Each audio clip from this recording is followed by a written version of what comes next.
Hi friends, welcome to our channel my A to Z experience. అందరూ ఎలా ఉన్నారు? I hope మీ అందరూ బాగున్నారు అనుకుంటున్నాను. నేను first of all KG chicken తీసుకున్నాను. దాన్ని చిన్న చిన్న ముక్కలుగా తీసుకోవాలి. ఇది నాటుకోడి కాబట్టి కొంచెం బోన్స్ ఉంటాయి, అవి బాగా గుచ్చుకుంటాయి. కలిపినప్పుడు కేర్ఫుల్గా కలిపి 2 times నీట్గా క్లీన్ చేసుకొని తీసుకోవాలి. అది నీచు స్మెల్ రాకుండా మనం ఫస్ట్ ఒక టేబుల్ స్పూన్ సాల్ట్ వేసుకుంటున్నా చూడండి, సాల్ట్ వేసుకోవాలి. దాని తర్వాత 1 టేబుల్ స్పూన్ పసుపు వేసుకోవాలి. దాని తర్వాత 1 టేబుల్ స్పూన్ కారం వేసుకోవాలి. లేదు మేము తక్కువ తింటాం అనుకునే వాళ్ళు తగ్గించి 1/2 స్పూన్ వేసుకోవచ్చు. మేము తక్కువ తింటాం కాబట్టి 1/2 స్పూన్ వేసుకున్నాం. మసాలాలన్నీ ఇప్పుడు ముక్కలకి పట్టేటట్టు బాగా కలుపుకోవాలి.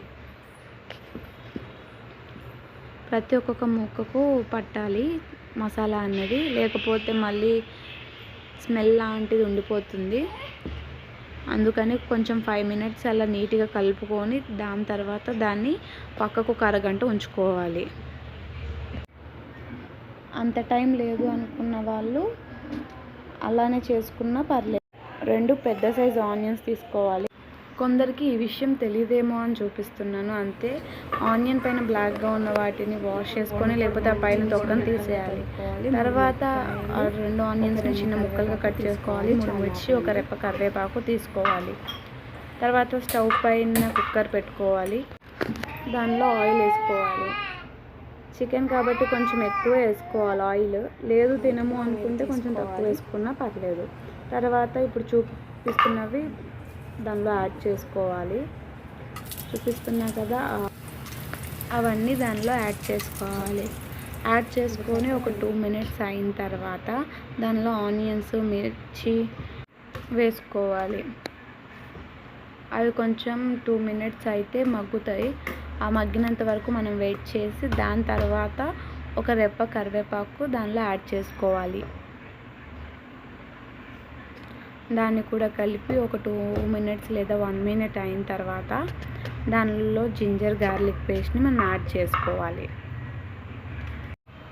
దాన్ని బాగా కలుపుకొని పచ్చివాసన పోయేదాకా ఉంచుకోవాలి.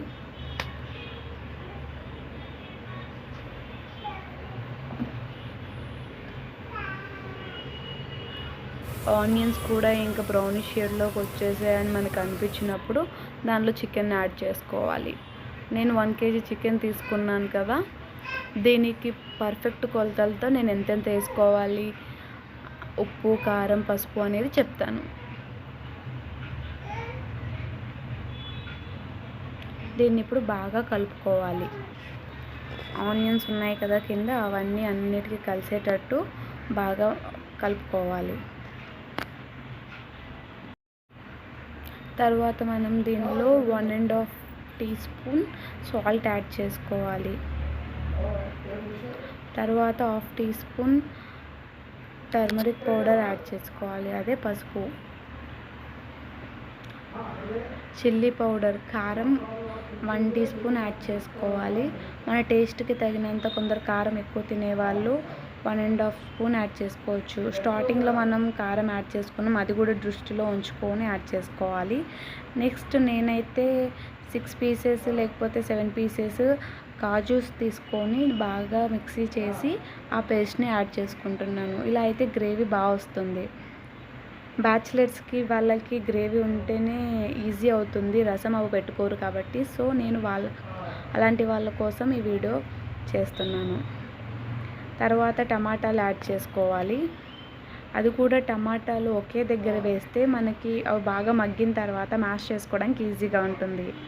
నా టిప్ మీకు నచ్చితే ఒక లైక్ చేయండి, కామెంట్లో మెసేజ్ చేయండి. తర్వాత మూత పెట్టుకొని ఒక విజిల్ తీసేయాలి. విజిల్ తీసి ఒక 5 to 6 minutes దానికి వదిలేయాలి. ఇప్పుడు మూత తీసాక ఆయిల్ అంతా ఇలా పైకి తేలుతూ ఉంటుంది. దానిలో ఇప్పుడు మనం 1 teaspoon చికెన్ మసాలా యాడ్ చేసుకోవాలి. దాన్ని కూడా కలిపి బాగా మూత ఇలా రివర్స్లో పెట్టుకొని ఒక 5 minutes ఉంచుకుంటే చాలు. చూసారు కదా, ఆ ఆయిల్ అంతా ఇంకా బాగా పైకి తేలింది, రెడ్ కలర్లా కొంచెం కనిపిస్తుంది. ఇప్పుడు మనం దానిలో వాటర్ యాడ్ చేసుకోవాలి. ఇది మా వాటర్ ప్యూరిఫైయర్ అని కాదు కానీ చాలా టేస్టీగా ఉంటున్నాయి వాటరు. దీని గురించి ఎవరికైనా తెలుసుకోవాలి అని అనిపిస్తే నాకు కామెంట్లో పిన్ చేస్తే, ఒక్కరు మెసేజ్ చేసినా కానీ నేను వాళ్ళకి రిప్లై ఇస్తాను. వాళ్ళ కోసం వీడియో కూడా చేస్తాను. ఎందుకంటే కొందరికి ఎలాంటి వాటర్ ప్యూరిఫైయర్ తీసుకోవాలి అని చెప్పి డౌట్ ఉంటుంది. వారి కోసమే జస్ట్ ఇన్ఫర్మేషన్ ఇస్తున్నాను. కర్రీలో ఇప్పుడు 1.5 గ్లాస్ వాటర్ యాడ్ చేసుకోవాలి. గ్రేవీ కావాలి అనుకున్న వాళ్ళు మాత్రం 1.5 యాడ్ చేసుకోవచ్చు. లేదు అనుకున్న వాళ్ళు ఒక 1 గ్లాస్ చాలు. ఎందుకంటే నాటుకోడి కదా, ఉడకడానికి కనీసం 1 గ్లాస్ ఉండాలి. కుక్కర్ పెట్టిన తర్వాత ఒక 5 విజిల్స్ వచ్చే వరకు వెయిట్ చేయాలి. వచ్చిన తర్వాత ఓపెన్ చేస్తే చూసారు కదా ఎలా బాయిల్ అవుతుందో. ఆఫ్టర్ 5 విజిల్స్ ఇలా ఉంది మన కర్రీ. దానిలో కొంచెం కొత్తిమీర యాడ్ చేసుకోవాలి. ఆ క్లిప్ మిస్ అయింది నా దగ్గర, సారీ ఫర్ దట్. బాగా కలిపి కొంచెం వాటర్గా ఉంది అనిపిస్తే మళ్ళీ ఇంకొంచెం సేపు స్టవ్ ఆన్ చేసుకొని పెట్టుకోవాలి. ఉప్పు అవన్నీ టేస్ట్ చేసుకొని కొంచెం సరిపోతే మీరు యాడ్ చేసుకోవచ్చు. ఫస్ట్ టైం చేసే వాళ్ళకి తెలియదు కాబట్టి చెప్తున్నాను. ఇక మన టేస్టీ నాటుకోడి కూర రెడీ అయినట్టే. నా వీడియో మీకు నచ్చినట్టయితే లైక్ చేయండి, సబ్స్క్రైబ్ చేయండి, గంట సింబల్ని ఆన్లో ఉంచుకోండి.